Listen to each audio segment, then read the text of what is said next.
Hello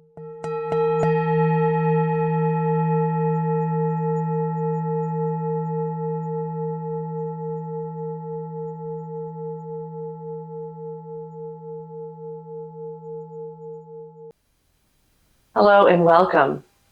I'm glad you're here to join me for this new series and for a brief yoga practice, a meditation, and then some fun play making art and exploring our creativity. So to begin, we're going to begin with our yoga practice, and I'm going to do today's practice seated in a chair. And you are welcome to join me like this, or if you're more comfortable doing your yoga on your mat on the floor, you can do it that way as well. If you're going to join me with a chair, I'd like to just point out, get yourself a nice sturdy chair and place it in a way that it is not going to slide around on the floor. Mine is on my yoga mat so that it's good and secure. And preferably if you have a chair without arms, that gives you a little bit more freedom of motion space here. But if you only have a dining chair with arms, that will work okay as well. All right, let us start to settle in here and find your seat. Get yourself squared away. Put your feet firmly on the earth. Let your shoulders drop away from your ears and your arms. Shake them out and rest them on your lap. Just take a few moments here to check in with yourself. You can close your eyes if you'd like. And take a few breaths. Settling the breath into the body.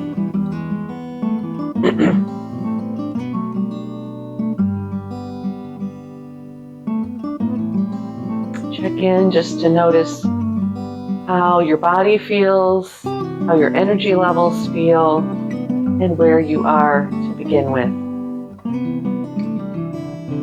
So our first movement today, we're going to allow our arms to drop down to our sides, away from the shoulders, and on the inhale, inhale the arms up and overhead, and exhale, allow them to drift back down to our sides. Let's do that again.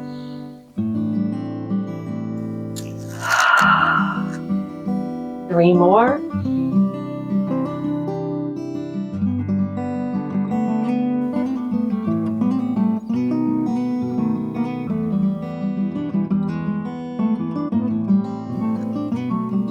And our last one.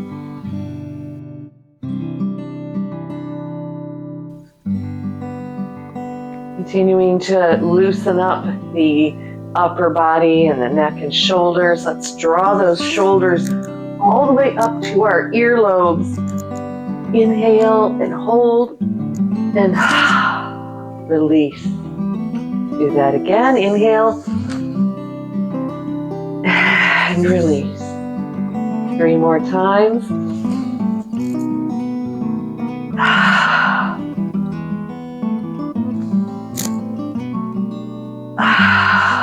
And last one. Inhale big. Squeeze and let it all out. Now let's do some shoulder rolls. In, up, back, down, forward, up, back, down, around and around.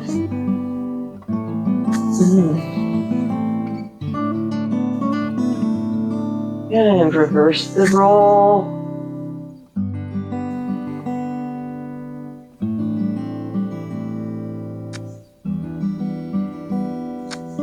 And allow them to drop away. Let's allow the chin to come down toward the chest, lengthening the back of the spine.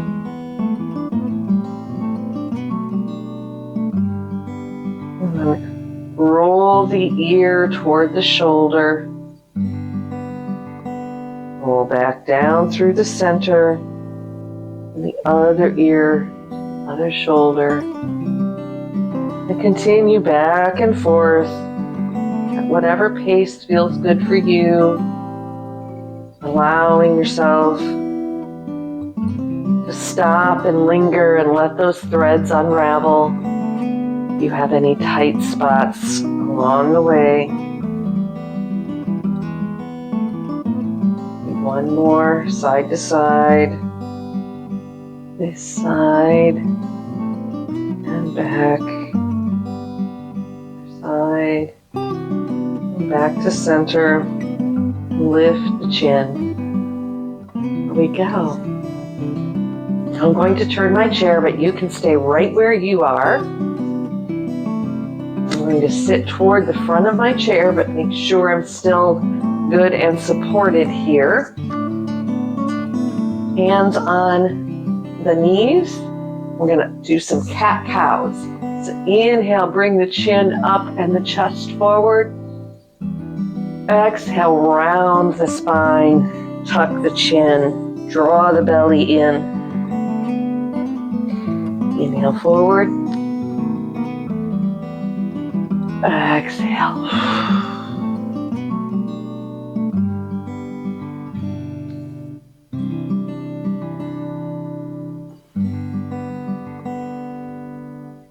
Let's do two more.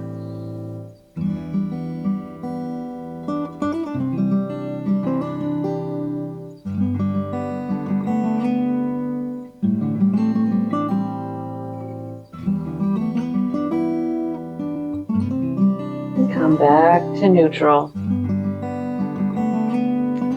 Now allow your feet to walk themselves out a little bit wider, perhaps a little wider than your hip bones, your hips.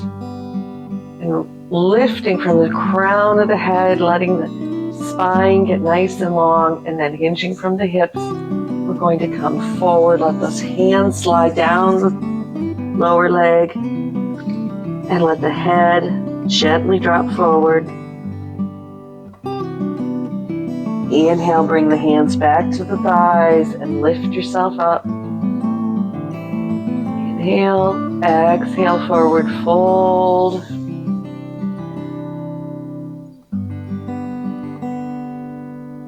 Bring the hands back to the thigh. Inhale, up. Exhale, forward fold.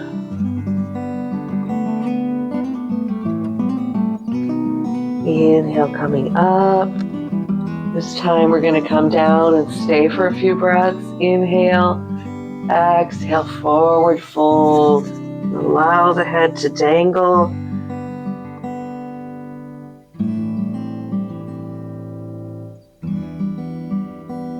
Let the belly drop between the knees, between the thighs.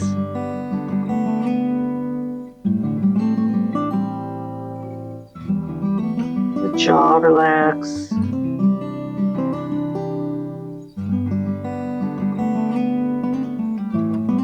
Two more breaths here.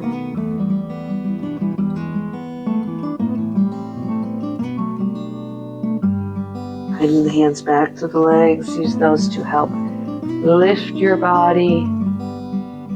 Take a few breaths here to allow yourself to come back to center, to let the blood come back to the heart. Let the feet walk back in front of the hips.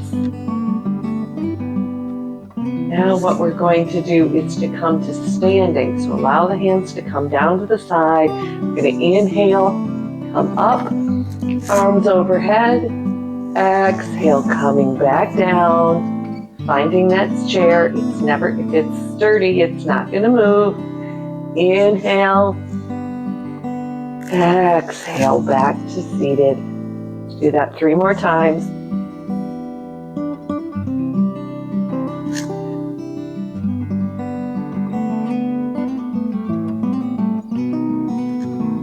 Last one, inhale up. And exhale down.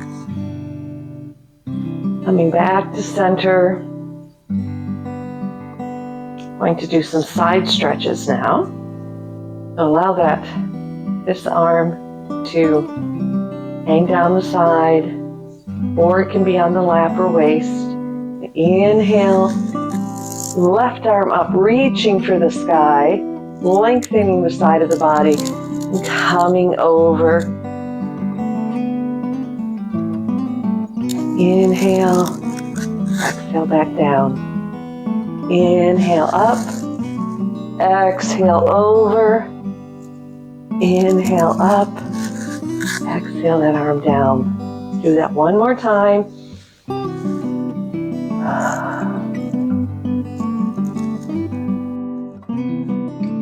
Now we're going to switch sides. Inhale, exhale over. Inhale up, let that arm float down. Inhale the arm up, exhale over. Inhale up, the arm float back down. Our last time on this side. Inhale up, over, lengthen, and come back. We're going to go into a side twist. Inhale the arms up, twist from the low back belly. Bring the front arm to the outside of the leg and the back arm to the back of the chair, and help that to gently move you into a deeper twist. Your head can stay neutral, pointing the same direction as your chest and shoulders, or if you want a little deeper twist and it doesn't bother your neck, look over your shoulder. Inhale the arms up, come out of the twist, and bring the arms down. Twist 2 more times to that side. Inhale up, begin the twist, bring the hands down, and deepen the twist. Inhale, coming out of the twist, exhale down. Okay, one more time. Inhale up, begin the twist, bring the hands out. We're going to deepen the twist and hold.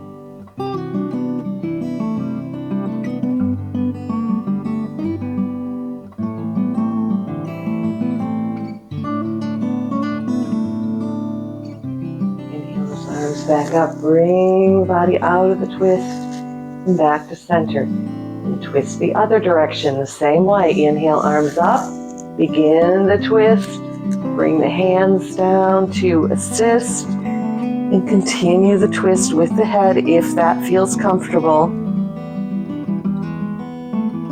And then come back to neutral. Inhale the arms up and down. Inhale up, twist. Inhale up, come back to neutral. Our last time on this side, we're going to twist and hold.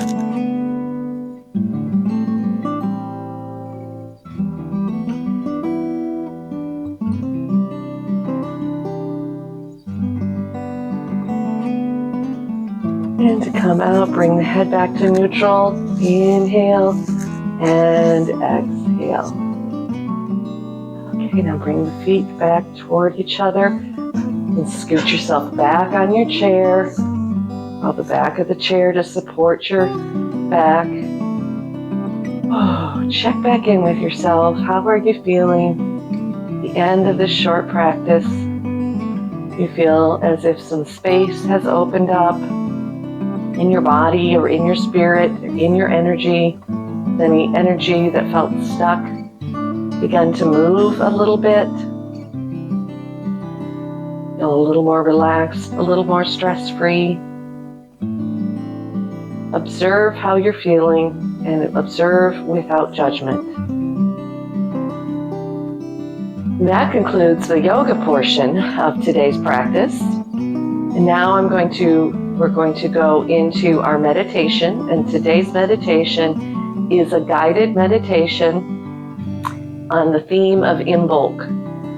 Imbolc is the season of the end of winter and the beginning of early spring. And depending on where you live in the country or the world, it could mean budding trees and little flowers, early spring ephemerals coming up through the earth, or it could mean more snow and ice and the promise of spring, if not the actual experience of spring yet. I do invite you to make yourself as comfortable as you need to be for this meditation practice. You can stay right here in your chair, bring your feet together, lean back into the back of the chair, and close your eyes and listen along. If you're on the floor, you can do the same. Find a comfortable seated position or lie down in Shavasana. If neither of those work for you, feel free to find a comfortable chair or other place to be to experience this meditation. When we're finished with the meditation, we'll all come back together and we'll have our creative freedom time, our play time, our mindful making. And I hope you can stick with me until the end, where we can really explore some of the themes of today's practice and our meditation and see what comes out of our creativity together.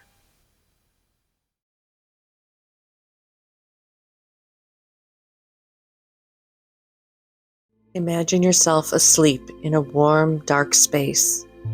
You are wrapped in cozy woolen blankets and eiderdown. You begin to notice a change in the air around you. It smells fresher and slightly warmer than usual. You slowly open your eyes. You are in a warm, dry cave. You notice that there is a soft light coming from the entry, down the passage, and into the space you are in. You stretch and slowly sit up, allowing the covers to fall away. The room is warmer than it was when you went to bed.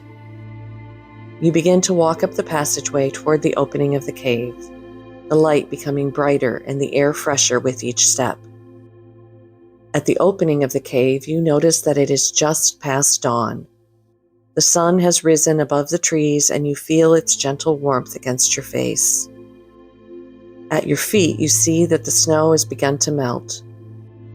Notice the small green shoots of plants pushing through the thawing soil. You begin to walk down the path, noticing the subtle signs of spring along the way. Feel the crunch of your feet on the still partially frozen earth. The sound of flocks of migratory birds flying overhead. As you walk, you come to a circular clearing. In the middle of this clearing, there is a large standing stone. There are smaller stones in a circle around the standing stone. Walk toward them. Slowly walk clockwise around the outer ring of stones. Continue walking until you are drawn to stop and sit on one of these stones. As you sit, you will begin to hear someone approaching the circle.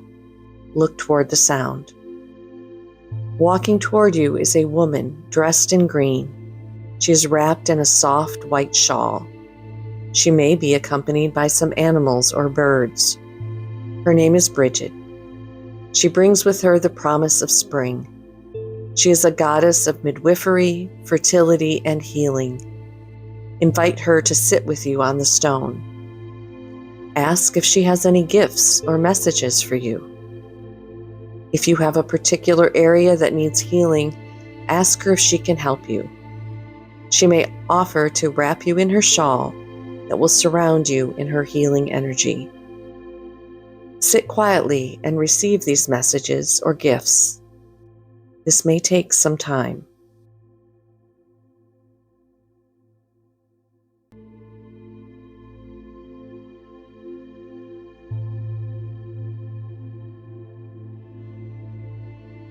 When it is apparent that your time with Brigid has come to an end, thank her for her message or gifts and say goodbye. Stand from your stone and walk back around the circle counterclockwise, back to where you entered the clearing. Follow the path back to your cave, noticing any other subtle changes along the way. When you reach the entrance to the cave, enter and return to your warm space. You are home. You are safe.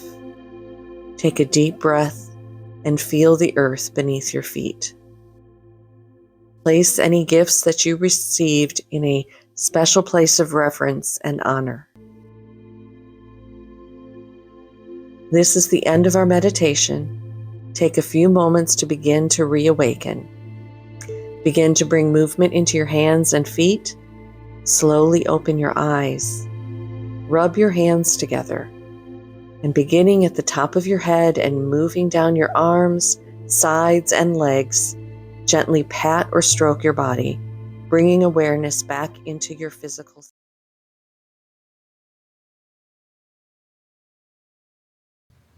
Let's begin our creative exploration, and we'll need to gather a few supplies.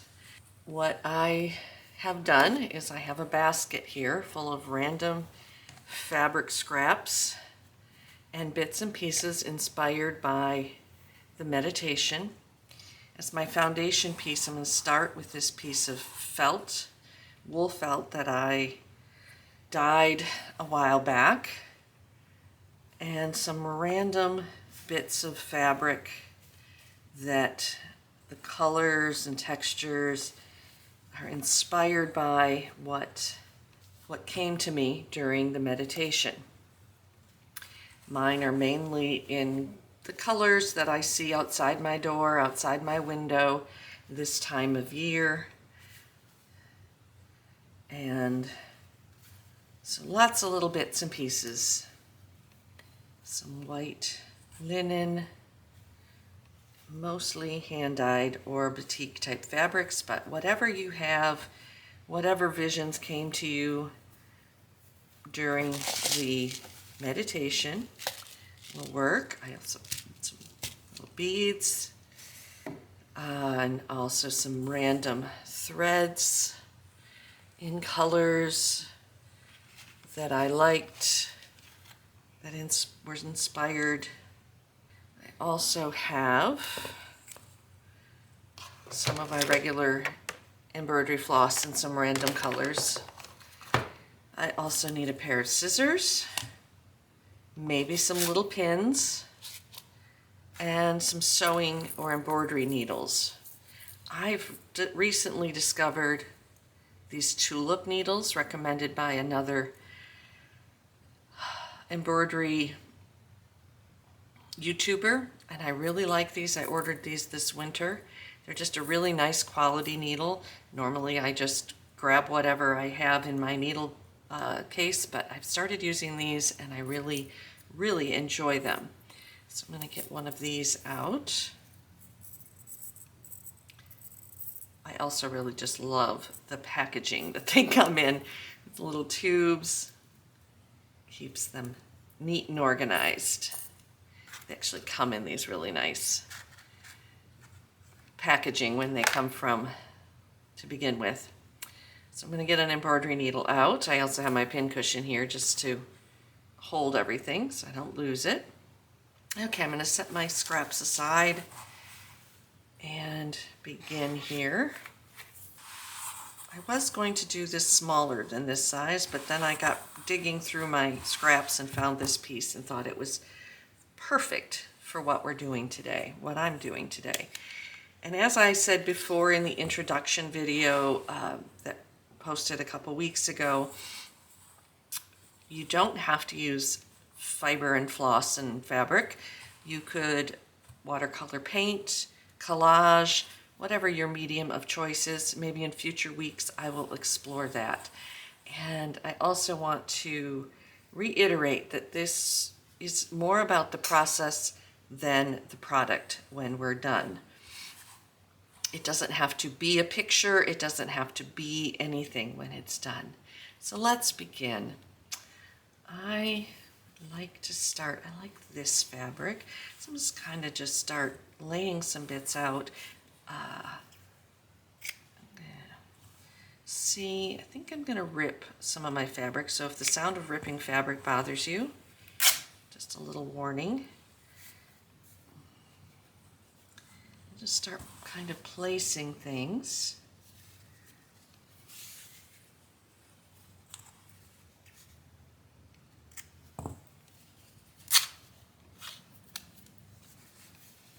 Wherever. Like this dark green.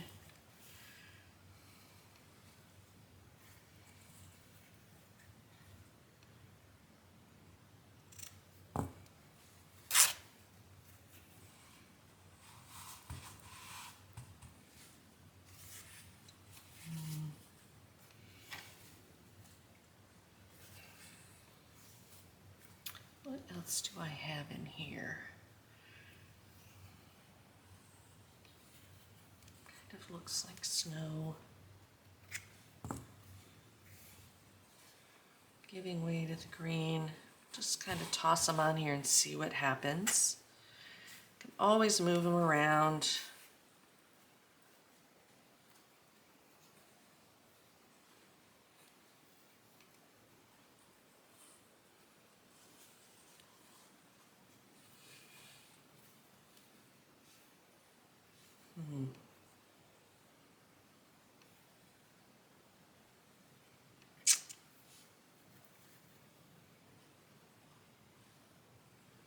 Not sure I like that bright green. But as I sit and look out my window, I see all shades of green. Bright green, muted green. Of course, I live in the southern United States, so we don't really get, well, we don't get any snow, although parts of Alabama did get snow a week ago.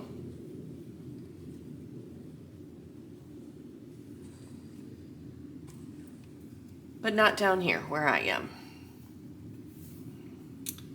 I'd like to use some of this linen. I kind of like to crumple it up as if it were a shawl. Brigid's shawl. So, the warp of this linen is pretty strong. Can't really rip it. I'm gonna just kind of see how that goes when we get to stitching. I think I'll add that on top. Okay, I'm gonna leave that for now. So I have some more wool.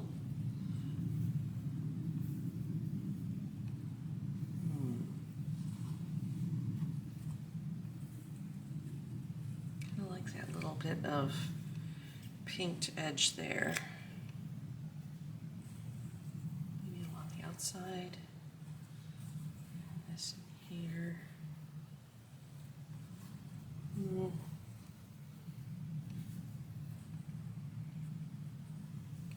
bit off there.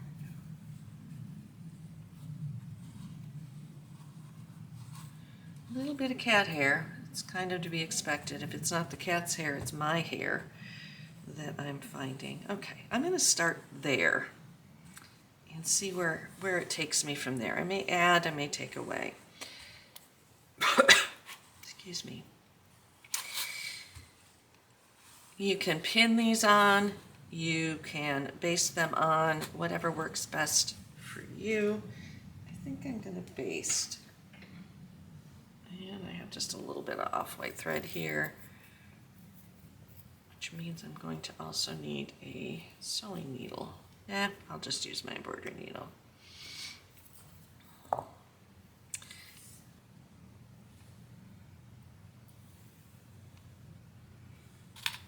You can baste them on with long stitches, or you can baste them on with what is called invisible baste, which is just tiny little stitches on the surface with longer stitches on the bottom, and they usually will be covered up by the other stitching or other fabric that you put on. You can always remove them later if you like.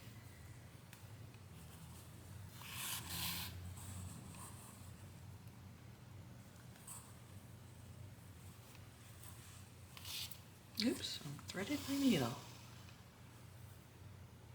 My hands are cold this morning because I am in the art room, and this room I have to keep the door closed because Maeve lives in here.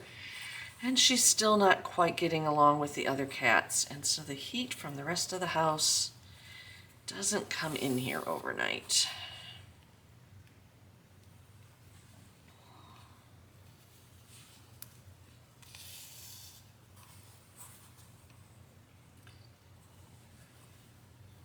And I'm working around my camera support. Just right in front of me. It makes things a little tricky, but I'm still learning.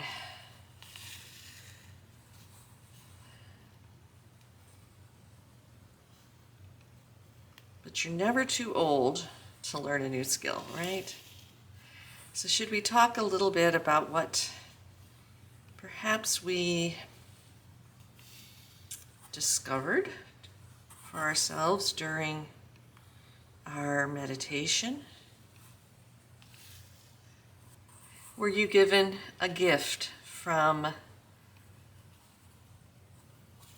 Brigid during your meditation? Oops. Or a message or some healing?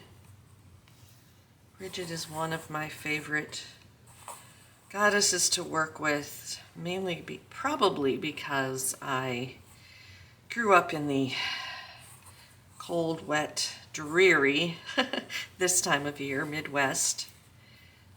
And this time of year also always just kind of meant hope for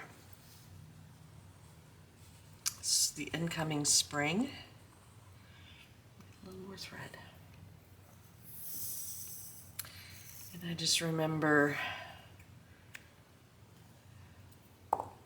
experiencing some days you'd wake up and it would be snowy and white. You'd be like, oh, ice storms. Also a big thing this time of year.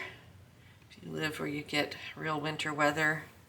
Unfortunately, we here in Alabama could get anything from an ice storm to a tornado. Let's see, just a couple days ago as I filmed this was the 2-year anniversary of our devastating tornado here in Selma. Back to what I was saying about this time of year and snowier climes. Snow may be melting and then it becomes mud season. Or one day it might be 50, 60 degrees, that's Fahrenheit. And other days it might be 20 below zero with wind chill factors. Maybe not 20, not this time of year, but you just never quite knew what you were going to get. And you just hoped that that darn groundhog was going to come out and not see his shadow and frolic a bit.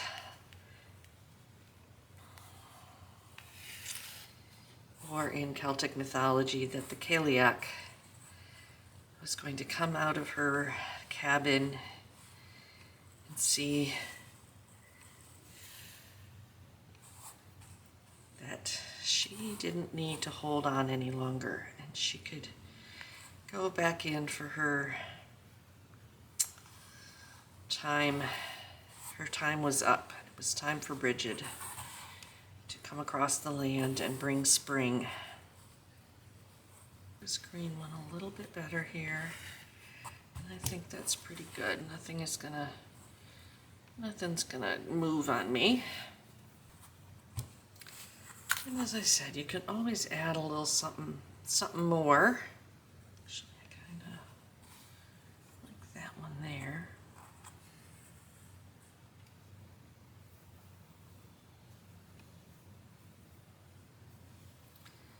I'm going to add this, but I'm going to add it after I've done some stitching on the bottom part first.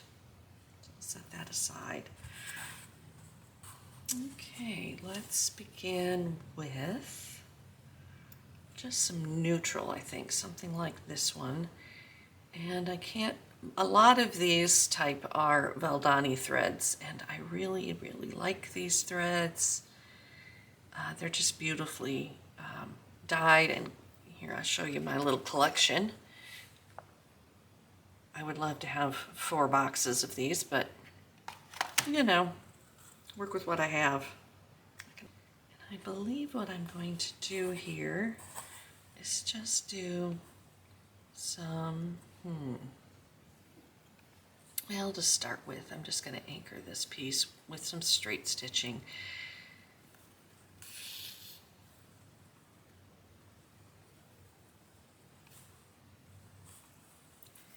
They're going to be pretty big stitches because I'm stitching through this felt. Might not be the right needle for this. But this process is a process of discovery, experimenting, playing.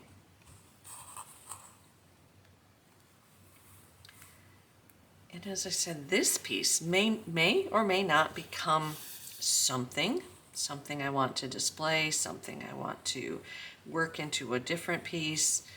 What it really is just a time to see how colors work together, textures, techniques, that type of thing. And working with the inspiration from the meditation, and maybe that will inspire something bigger, something different.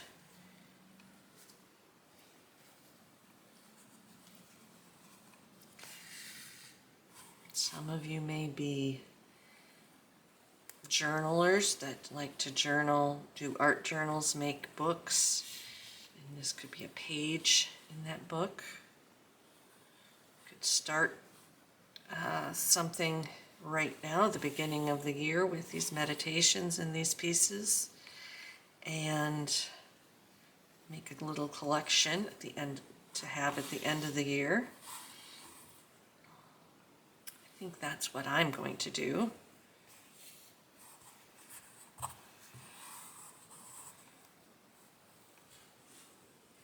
And I'm just going to keep working until I run out of thread.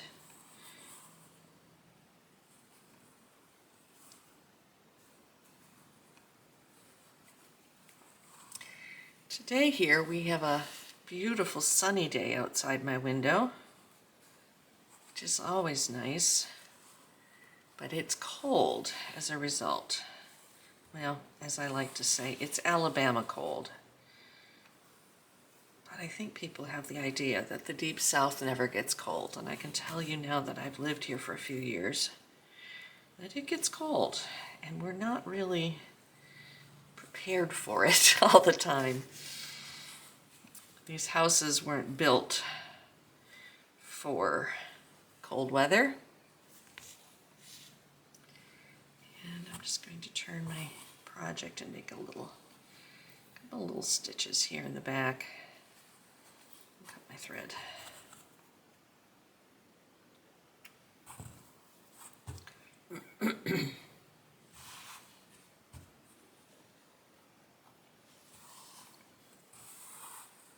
Even though I laid this out this way, it could always go, I think maybe it'll go this way. Now that I'm somewhat inspired here.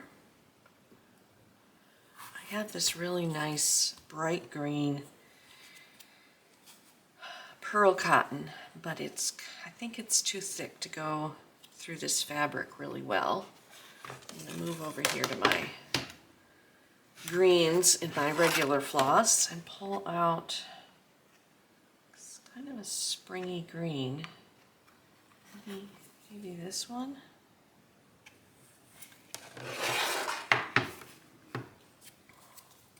Are you one of the crafters like myself that you get into a certain technique or craft, art form, and you feel like you have to have a little bit of everything? The reason I have so many colors of standard floss is because at one time I was a big cross stitcher, and I felt like I had to have every color of floss ever made, or that I had to have whatever color of floss the pattern called for, and couldn't just, substitute. I have since gotten over that notion, but I rarely do patterns and I rarely do cross stitch. Now normally if I were cross stitching I would separate all three pieces of floss and lay them out nice and flat and all the things, but we're not going to do that today. But I do have to figure out how to thread a needle when I can't bring it up to my eyeballs. All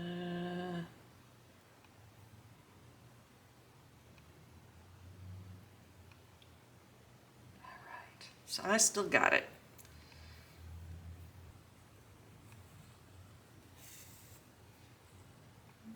Do some little straight stitches here. Oops, it didn't go where I wanted it to. There we go. Just anchor this edge.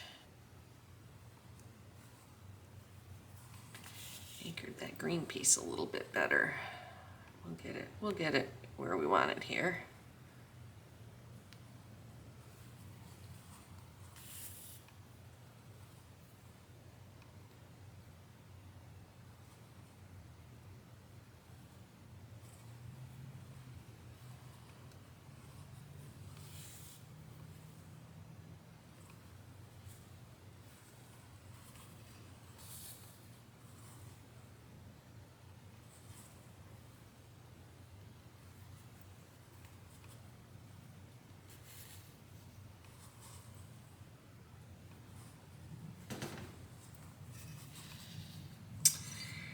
I do want to apologize, I guess, for, I try not to feel like I have to apologize and justify every mistake that I make, I should say.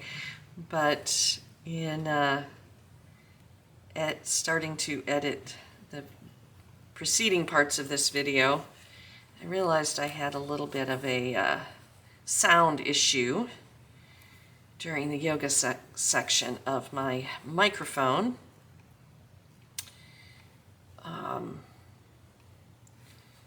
My shirt rubbing against my microphone and causing kind of, it's almost to me sounded like someone opening a bag of chips. And it was quite annoying. I tried to edit out as much as I could, or make it as little as noticeable, but I will take note for next time to be sure my microphone is not in such a location as to rub on my clothing. I also noticed that I had a bit of a problem with my alignment of my camera. That I had a bit of a wonky.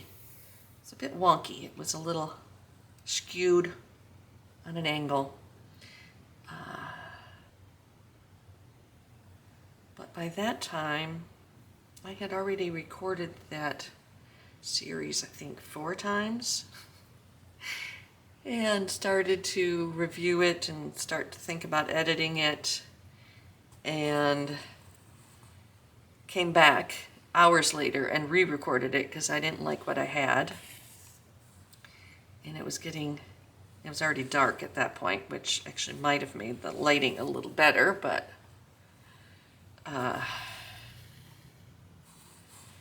just didn't want to do it again, to be quite honest. But so once I noticed that it was the next day that it was a little wonky, I was like, well, it's going to have to do. So I hope you didn't get seasick watching me do yoga at a bit of an angle.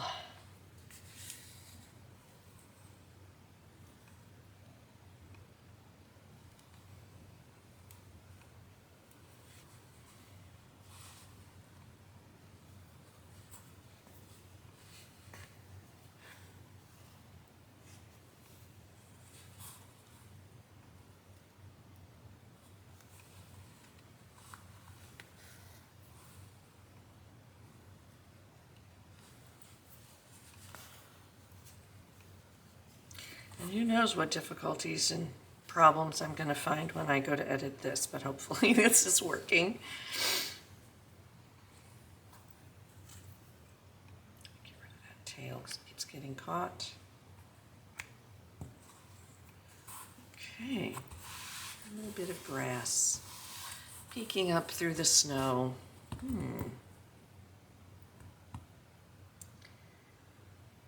What am I led to do next?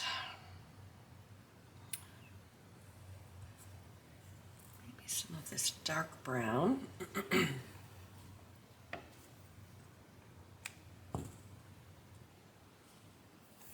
Oops, you already put the needle on it. Okay.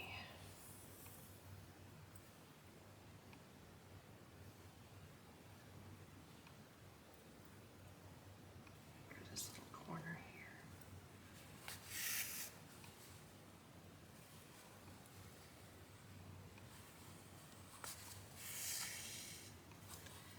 Some little seed stitches.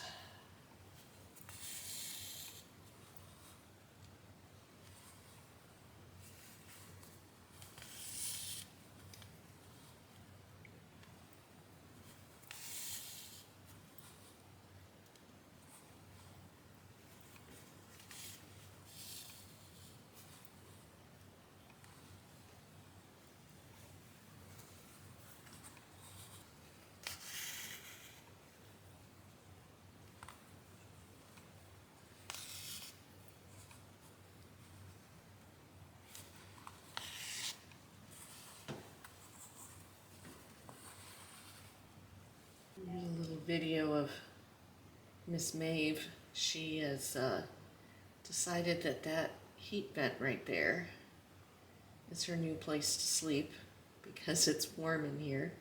I guess it's also her bath place. She has a warm, cozy nest over here next to the other heat vent, but that one's her preferred, probably because her food's right here. Oh, I wish she would settle in and become part of the family, but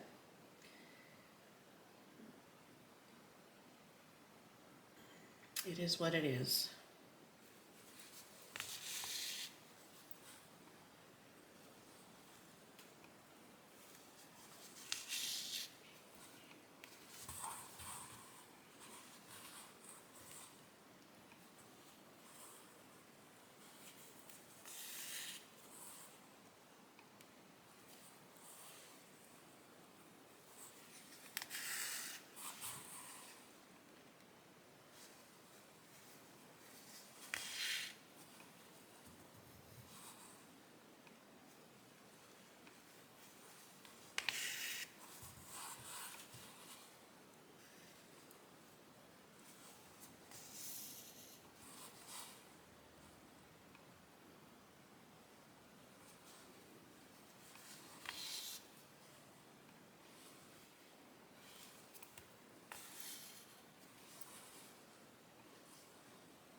A little short.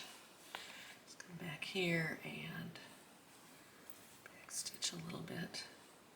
That's one of the reasons I like working with heavy wool felt is I can kind of bury my stitches in the back and they don't come through the front side.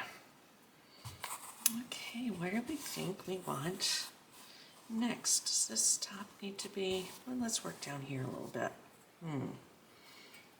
I know what I like to add, I believe, maybe this.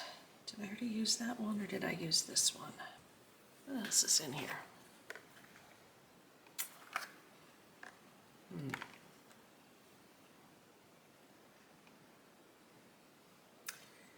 Don't overthink it. That's what I'm trying to tell myself. Okay, I like this one. As I look out my window now, I have this lovely tree out at the end of my property here, my end of my lot. I joke sometimes that I bought a tree and got a house with it. because it's a beautiful old southern oak dripping with lichen and Spanish moss. And it's one of the few things on my property that offer some shade and respite during the heat of the summer. And she also doesn't lose her leaves in the winter. And so sitting, can see her directly out my sewing window here, which is one of the reasons I was anxious to get this back as my workroom as opposed to my bedroom, because when it was my bedroom, I never opened these drapes, or rarely opened the drapes. And now I can sit here and work or sew and see her. But also, a little bit out of my sight line, but to the side, I have some beautiful, I think they're called tulip poplars. There's probably a real name for them. But they're bare this time of year, as many trees are. Oops. And I love the way their branches look against the blue sky today. Oops, I want this around here. Oh, my hands are dry and cold. They're having a hard time stitching.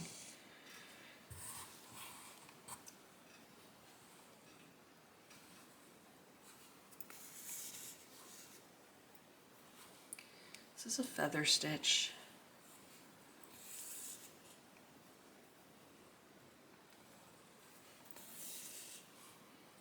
I love to use this one as like seaweed or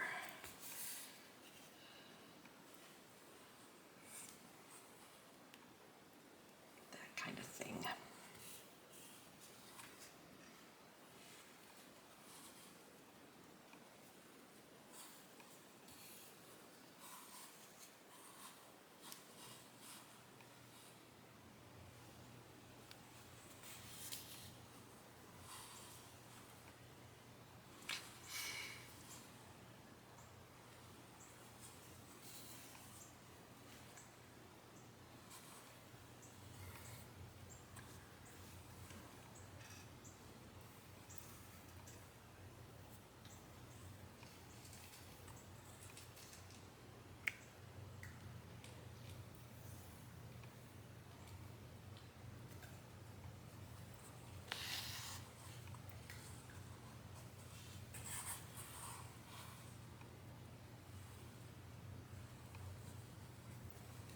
Oops.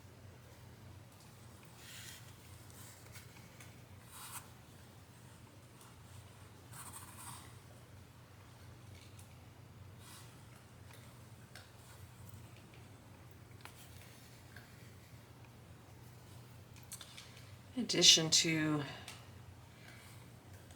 the yoga work and the meditation, I really recommend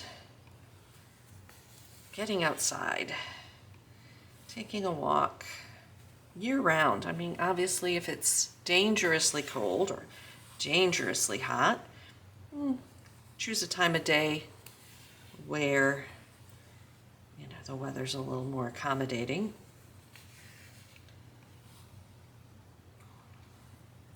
But taking a walk and observing what's around you.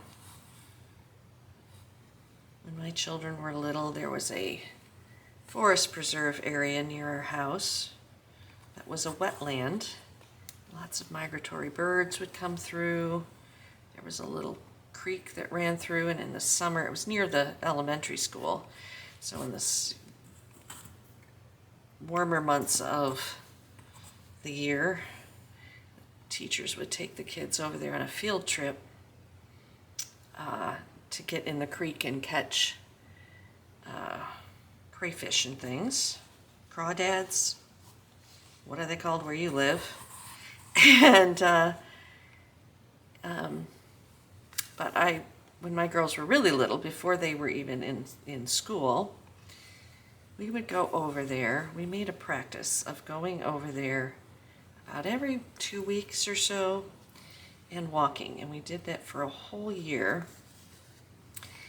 It was part of my homeschool preschool that I did with my daughters. And we would walk and explore, and then we would come home and we would do something kind of like this. I would have them get some paper and crayons or paint and just do some art. Oh, I lost the thread. We're just gonna let that thread dangle because I don't feel like redoing my needle right now.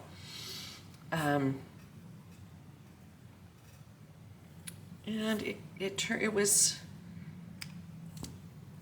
exercise, so it was a little bit of phys ed. It was a little bit of science exploration, natural science, seeing what different animals, different times of year were there, different plants. And just observing. And it's a lot of fun. And it's good for you.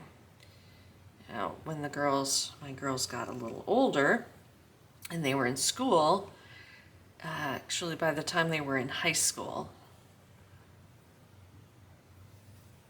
I was kind of having a dark night of the soul moment and was not doing well physically, was definitely not doing well mentally, and life was not going well for me.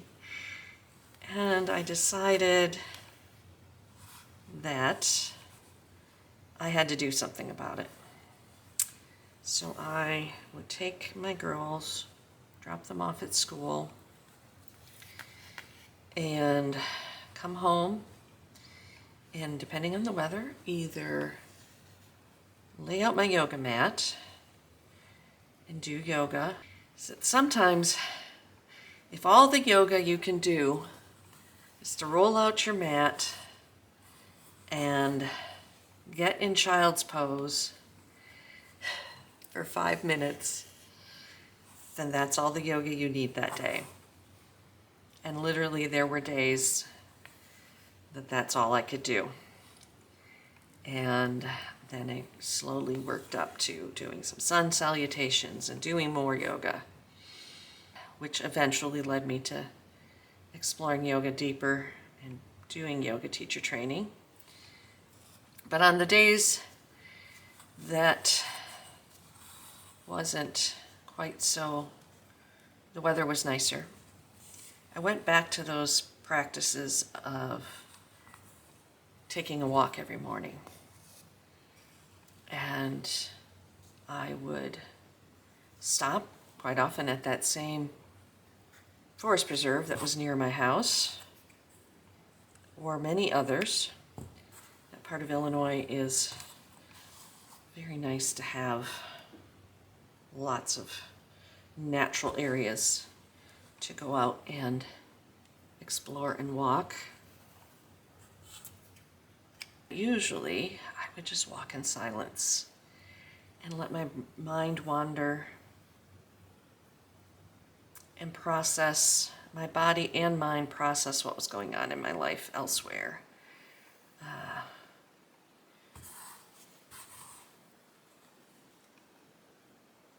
didn't know what I wanted to do. My girls were getting older.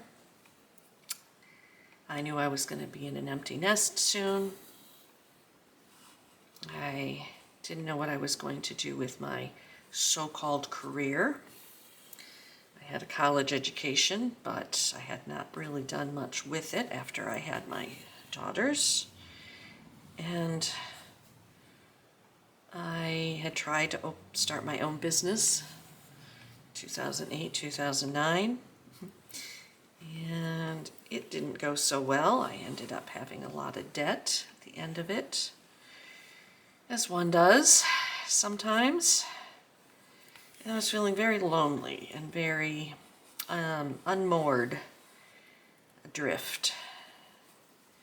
So I would just let my body and mind process all those feelings. Fresh air, the natural world. Did a great deal of healing for me during that period of time. And I have to say, may have even saved my life. Not to get triggering to anyone about any of that, I apologize, but it was a dark time for me. A very lonely time.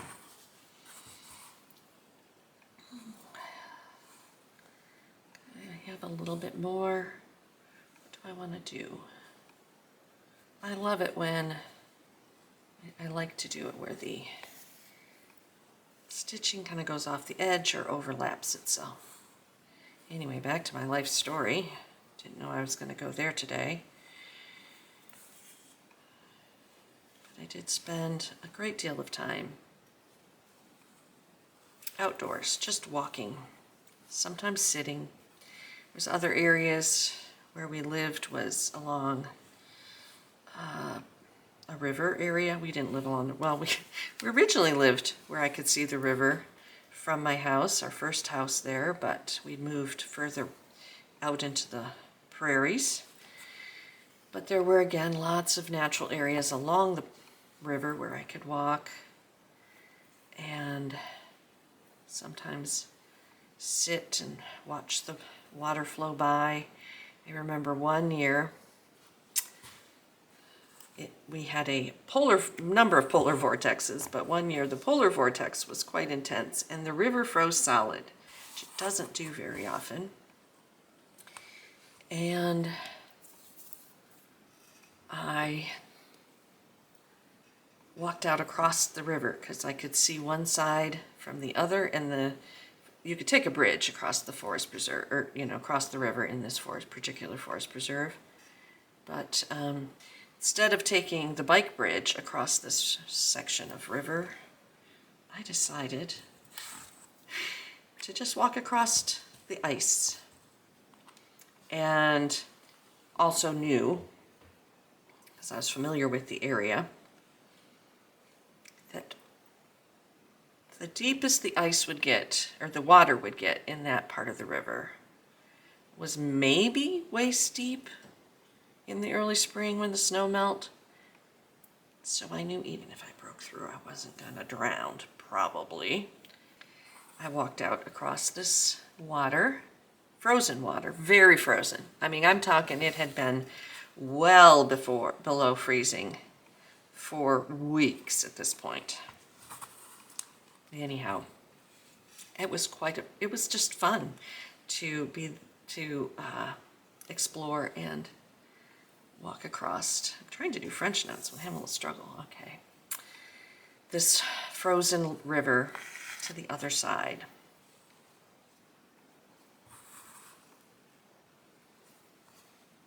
Now I know people back in especially northern Michigan and things that ice fish, and they drive their vehicles out onto a frozen lake. And some of them forget to get their vehicles in their, I think they're called tip-ups. They're little ice fishing huts off the ice before it starts to melt and they lose a vehicle or a little ice hut in the spring. But I don't think I would walk out onto a lake. Not like a Great Lake, like Lake Michigan or something, although I know people who have done it.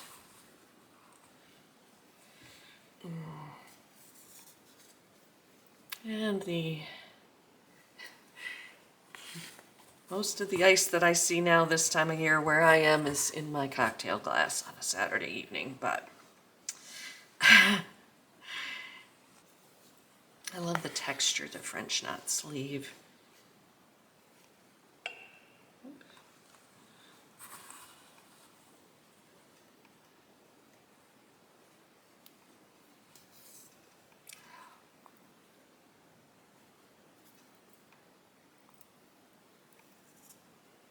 Well, goodness sake. There we go.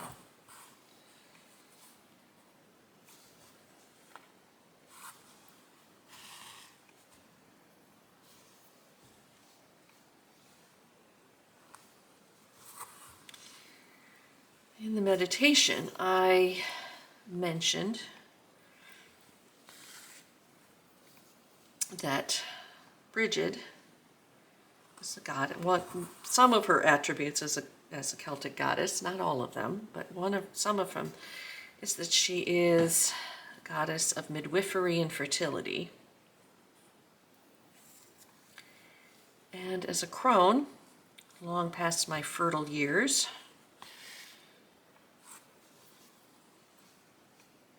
if you're also in this time of life like I am, you may think, well, fertility and the type of thing doesn't really apply to me anymore. Well, I believe it does. There was a time about 35 years ago or so, before I had my children, that I struggled with infertility and wasn't sure I was ever going to be a mother. And I was very brokenhearted, as you can imagine. I know if you've gone through that yourself or have a friend who have, you can understand when it's something you've always just kind of thought was the natural way of things. If you've chosen that you wanted to be a mother. And I remember just being so confused what I was going to do if I wasn't going to be able to be a mother. I know not everyone feels that way, but I did. I remember having a conversation with someone and saying, well, if your fertility, or lack thereof in my case at the time, doesn't have to be about childbearing. And now I know many people who have chosen to not have biological children for one reason or other, and doesn't mean that midwifery and fertility doesn't apply to us crones who are beyond our childbearing years, or to those who have chosen to not be biological mothers, or it was chosen for them.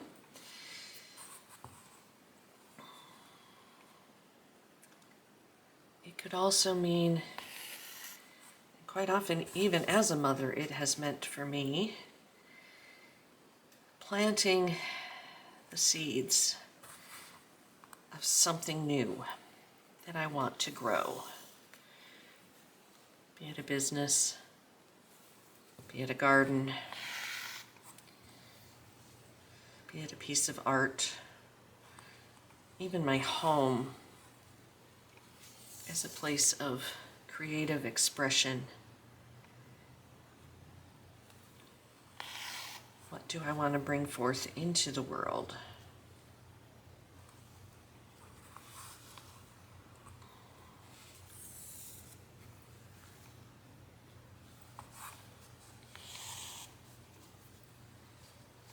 And how can Brigid help me feed my creativity, the fertility of my creativity? As a midwife, how can she assist me in bringing that forth into the world?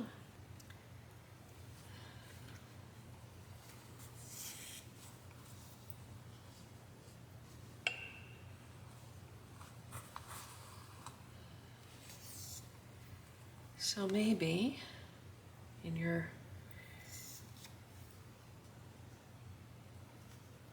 meditation, Brigid gave you a gift that is a symbol of your creative fertility, or something that will assist you in bringing forth some new life in this new season as we move into spring.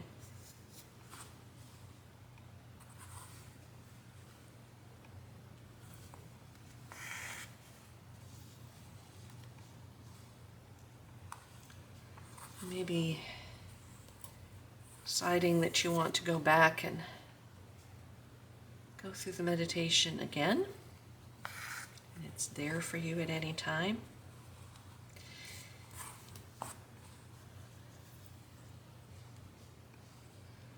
If you would like, I just had this thought to come to me, as it does often when I'm doing handwork and creative work. Sometimes just thoughts pop into my head.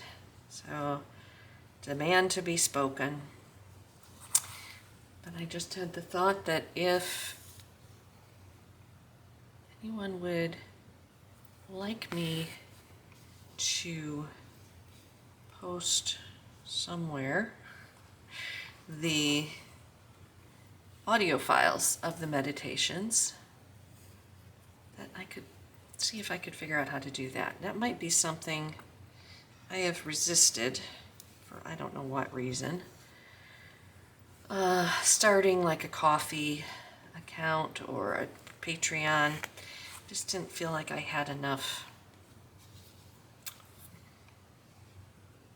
I had enough subscribers or people interested in that kind of thing, or wanting to, or that I, to be quite frank, that I had anything enough to offer anyone in addition to my scant offerings here on YouTube. But maybe this year, since I'm a little bit more prepared and learning every day how to do this better,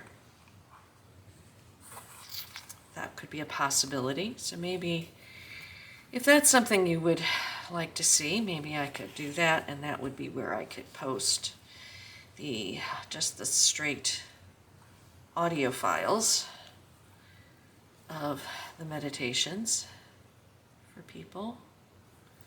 I don't know. What do you think?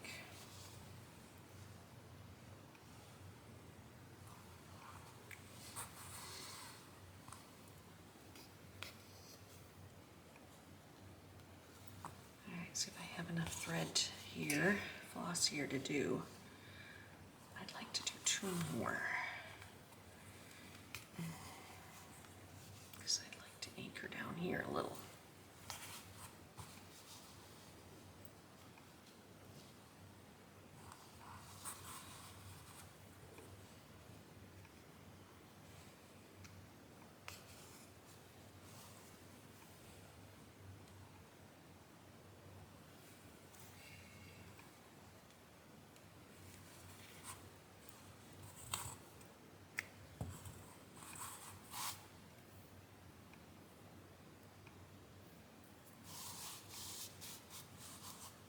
I think this needs,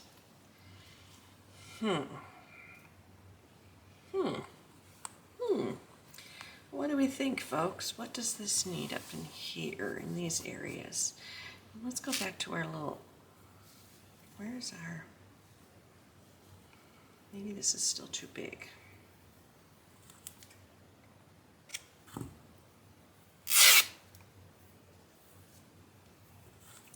Oh, I hope you can't hear that. My stomach just growled. Oh. Okay. How about we put Brigid's? Yeah, I like that. Okay, let's go pin this here.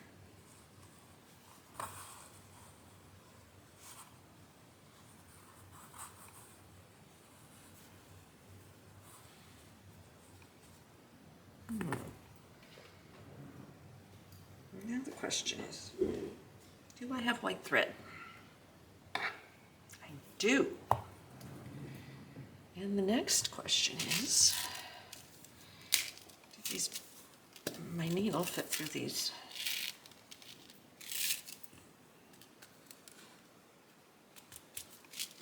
I think so.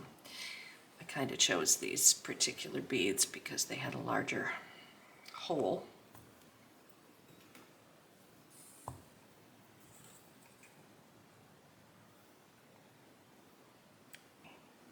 Set these little guys aside so they don't roll all over.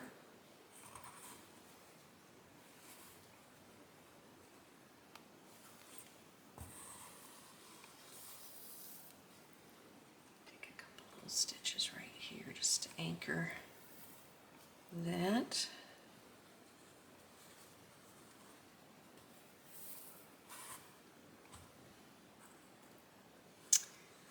Oh, here's another question for you. Let's see, what's your favorite spring blooming flower? Or your tried and true sign of spring? Where you live, or just in general, when you see or hear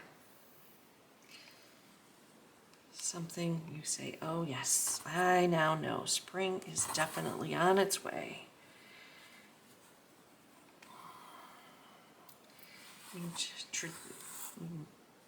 A lot of people say the first robin of spring, it's kind of a stereotypical sign of spring. I love to hear the sound of the sandhill cranes going overhead. Back to earlier when I talked about the Park District areas and forest preserves in Illinois, we had in the summer months sandhill cranes that would raise their young there, but you'd always hear them this time of year. And about, I don't know if it was a couple weeks ago, they're coming through the southern U.S. They've been coming through the southern U.S. The last few weeks on their migration. They have such a distinctive sound. Oh, I had a battery issue. My camera died. So what was I saying before my battery died? I was talking about sandhill cranes, I believe. Anyhow, so that's one sign of spring. Where in my world. Also, I remember walking in the wetland areas, and the red-winged blackbirds would begin their little mating call, I guess you'd say. And I always loved that as well. But spring flowers, the first ones usually you would see would be snowdrops,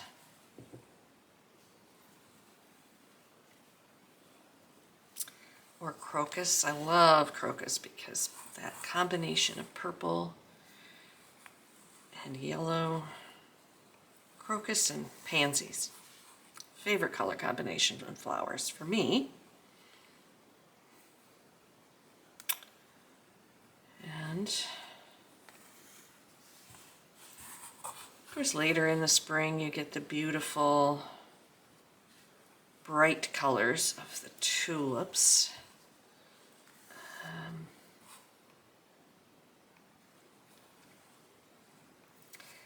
And daffodils. I love a narcissus or daffodil, especially when you see them kind of in large naturalized clumps. I think they're just so pretty, such little bits of sunshine. And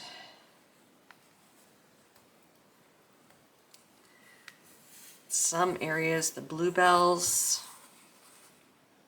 I'd love to go to, I believe it's some parts of the UK where they have the bluebell woods that are just carpeted in beautiful purpley blue in the spring. Yeah, so wherever you live, what are your first signs of spring?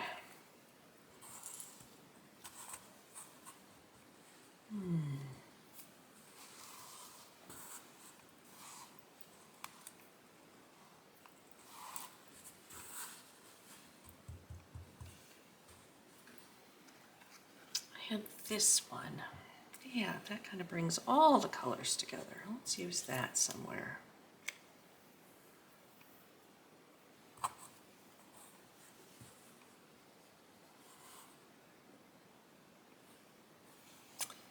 want to bring this across here. Do I want to just do it with straight stitch or something else? I know. Oh, there goes my stomach again. I really apologize. I should have had a bigger breakfast.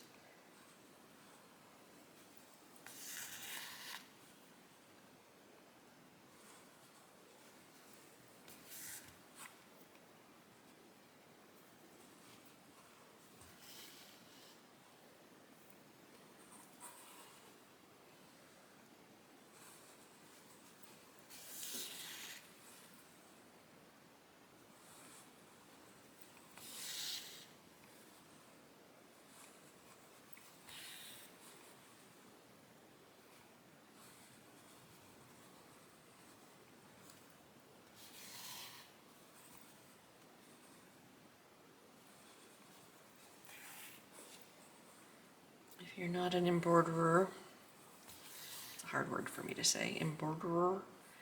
If you don't do embroidery, and it's new to you, this is called a herringbone stitch.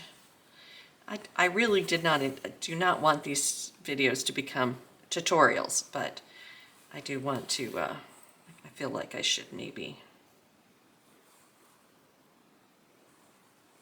explain a little bit.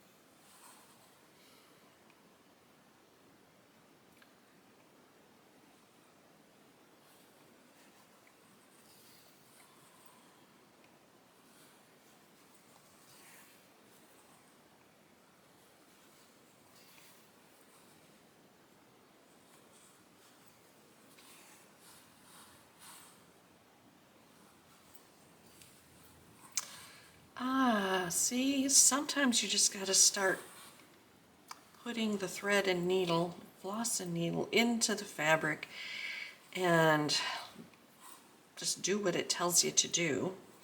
And then afterward, you can go, oh, I see what that is. I was just talking about migratory birds and that kind of thing. And look what I did.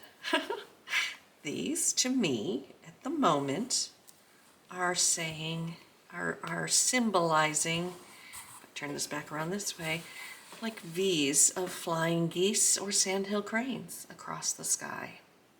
What a good example of what I want this process to be. Just exploring and discovering what our subconscious quite often will bring up to us through our hands, through our art.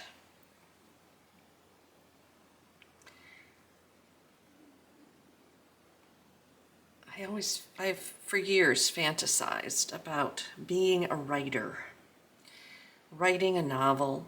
Quite often when I'm out walking, I had a whole idea for a novel one time when I was out walking, and would try to record what I had thought when I got home and failed miserably.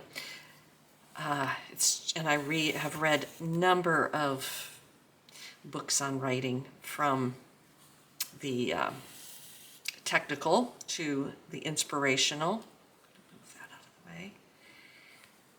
And just never really succeeded very well. It's just, I realize it's not something that not a gift I was given, and that's okay.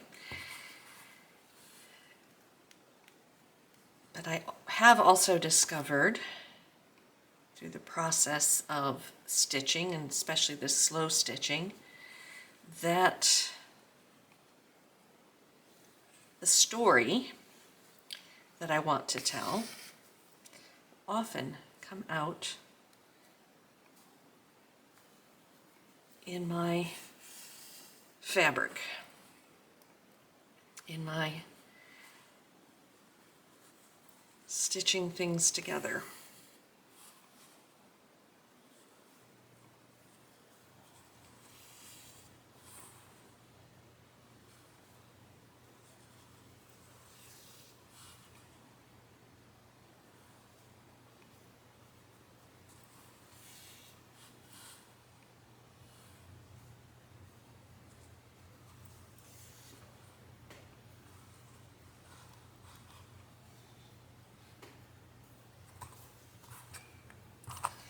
Oh, this green one just wants to be a problem today.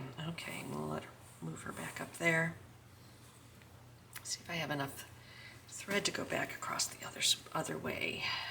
I hope this is all still on camera.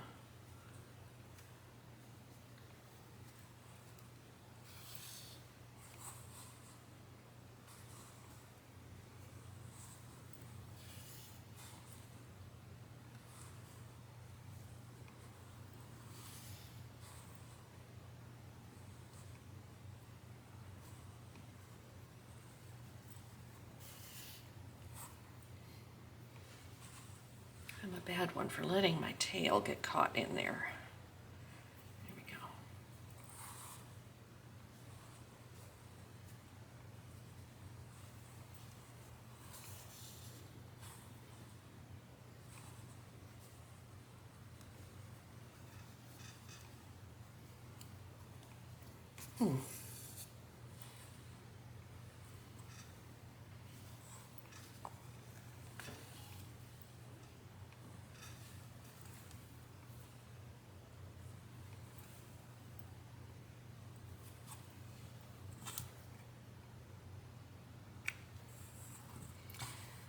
I'm going to call this finished for now.